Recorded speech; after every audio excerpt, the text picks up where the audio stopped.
Acadiana's Morning News. I'm Rob Kirkpatrick with Bernadette Lee, and joining us in studio, we had to call in the experts, say during Go Acadiana. Dr. John Sutherlin from Go Acadiana, afternoons on KPEL. Some big issues that we have going on. By the way, really good morning, everybody. Good morning. Good morning. You know, I'm not even here, Bernie. You know, he looked over my head. He didn't even make eye contact with me. You know what? I'm not chopped liver. I've got feelings like anybody else. So, you're funny. I said I called you an expert. What more do you want on a Wednesday morning? Come on. I didn't see my Mariah Carey flower request like I usually get.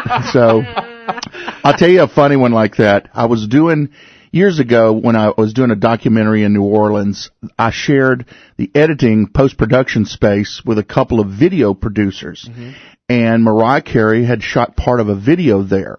And I asked the guys, the film crew, I said, what was the weirdest request? And the producer said she demanded her own source of AC that did not didn't suck air from us common folks.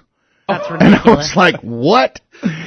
Wow. I think I would have set Uncle Jed over there with a can of Boston baked beans and let him fire away on her. I mean, how arrogant can you get? Sorry, go ahead. No, well, on that same topic, actually, surprisingly, I was actually telling Bernie yesterday about how in the days after Hurricane Katrina, and you may even remember this kind of story, you know, New Orleans is still being looted on Canal Street. Yeah.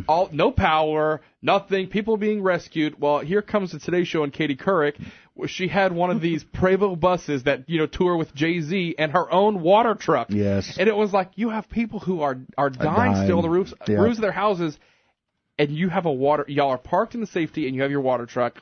Do you remember the comedian Sam Kinison? He was kind of an off the wall, kind of screaming, hollering, but he had a great observation about these shows that play up on our sympathy when they send people like film crews to the heart of Africa to film kids starving so they can solicit money from us. And he says, I don't know about y'all, but the film crew could give them a sandwich. Yeah.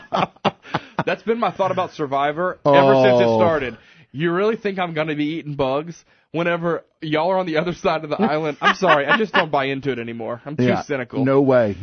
All right. So speaking of cynical, a couple of issues came up yesterday and last night as well. Okay. So let's start with Hillary Clinton. Sure. The decision by FBI Director James Comey says he will not recommend charges in the case of Hillary Clinton. Right. Comes a couple days after Attorney General Loretta Lynch said that she would go on their recommendation, whatever came out. I thought the timing was really weird and way too convenient about it.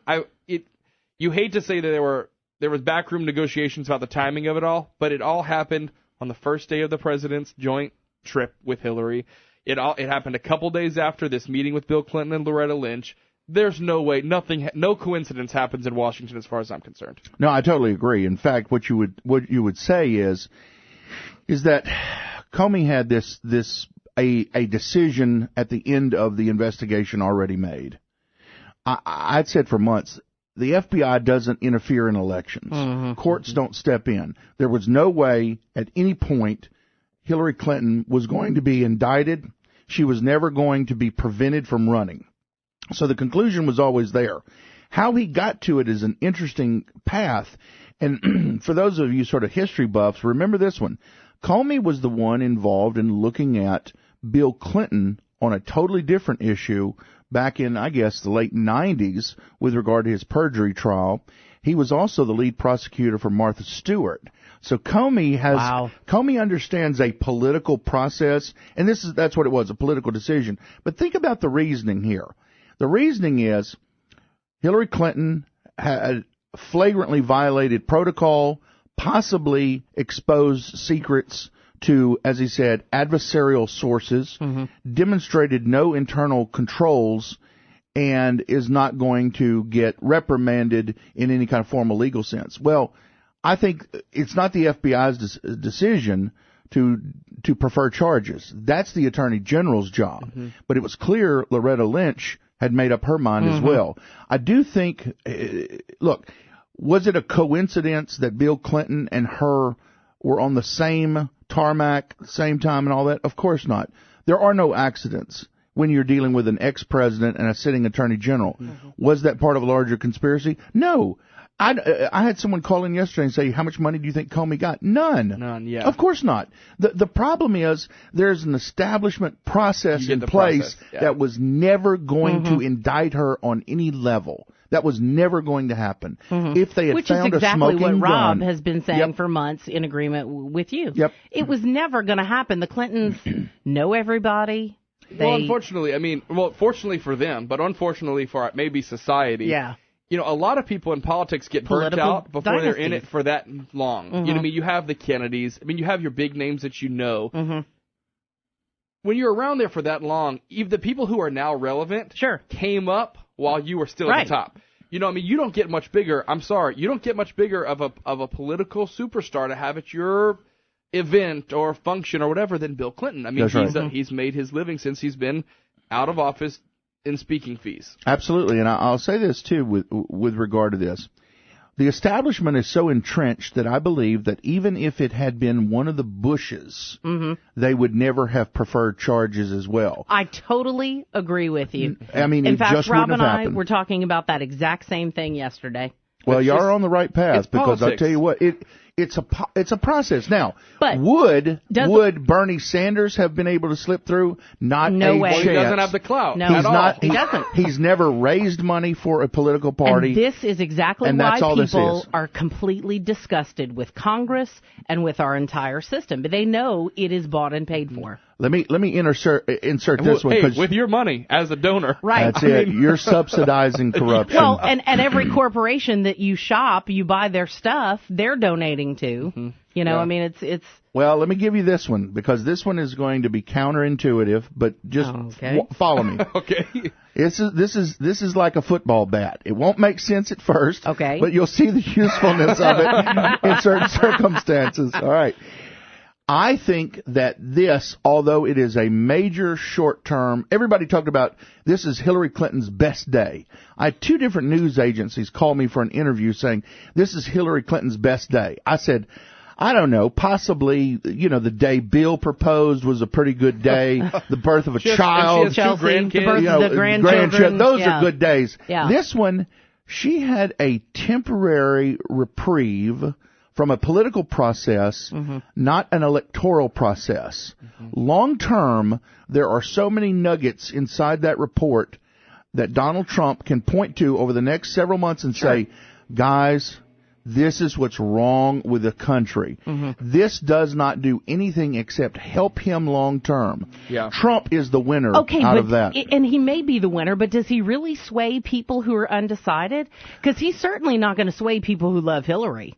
I mean, those have a people conversation. I think those people. Those people, just like the same thing. Hillary will never get those people that are Trump lovers. Right. You're not going to all of a sudden say, "Man, I really like that Trump fella. Well, I'm voting for Hillary." That there's a group of probably 45% on both sides that are hardwired into it, and that's that 10% in the middle. That Do you you've really got to think it makes the difference to them? Oh yeah. Okay. Because this is look for those people who are a little bit iffy.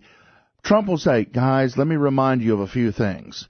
Let's go all the way from Whitewater to Cattle Futures to the Rose Law Firm to Paula Jones to Monica Lewinsky. You ever heard of Kenneth Starr? I mean, all of a sudden, there's a group of people 18 to 30 that don't have the first clue about some of this. And I think many of those Bernie people, I'm telling you, there will be a significant fraction, maybe 3, maybe 5% of Bernie folks who will gravitate towards Trump, not because of his politics necessary, but because they're sick of a process. Yeah. And there'll be a big chunk of them who won't turn out. So, I mean, like you said, questioning whether or not it's her best day, it still does not paint her in a rosy picture in her process.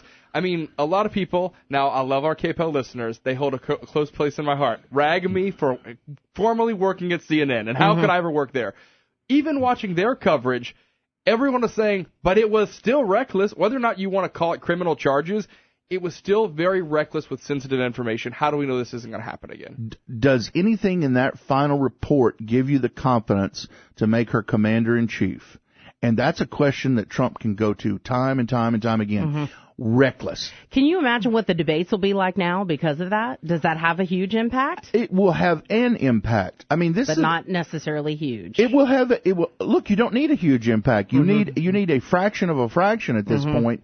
Right now, we're down to a 5 to 8% that's swaying back and forth. If you look at a poll, there was 2 polls released over the last, I'd say 3 weeks. One of them showed Hillary at 11%, another one at 5%. Both of those, when you know something about polling, you go in and say, oh, wait a minute, these were heavily skewed towards Democrat voters. Very few independents. The partisans were locked in pretty tight. Then you look at those that are much more of objective polls. Zogby is a real good one that I've always looked at. You start looking at that, and yes, Hillary has an advantage, but when you pull out the states that are locked in, California is not going to vote for Trump. Yeah. Okay, there's 20% of the Electoral College right there. New York is not going to go for Trump. I don't believe. I would think that would be very difficult to find that. But Texas isn't voting for Hillary either. And so you start putting out, okay, now of the states that are in play. So that's when the Floridas come out. Yeah, I mean, every time I review this, it comes down to Ohio for me. I mean, I go through this permutation probably 2 or 3 times a day, and at some point, it's like, man, Ohio is the one that matters because that's the place where it's like 48-48 and hasn't budged. Yeah. It doesn't budge in any of the polling, regardless of who's doing it. And when you start reading, as we say, the poll of the polls, then you start getting a real consensus. We have a minute and 10 seconds. Yes. How does this have an impact on the conventions? Yeah, I think so. I think what you're likely to see is not necessarily a more negative, but I think a more harsher rhetoric coming out of Trump. If Hillary falls into the trap of being defensive or because that apologetic, has not worked for her. It doesn't work because she doesn't have the type of personality that lends itself to being sorry for anything. The thing about Hillary was the only time she's ever wrong is when she thought she made a mistake. Okay? So, it's like, oh, okay, Hillary, thank you, but we don't believe it.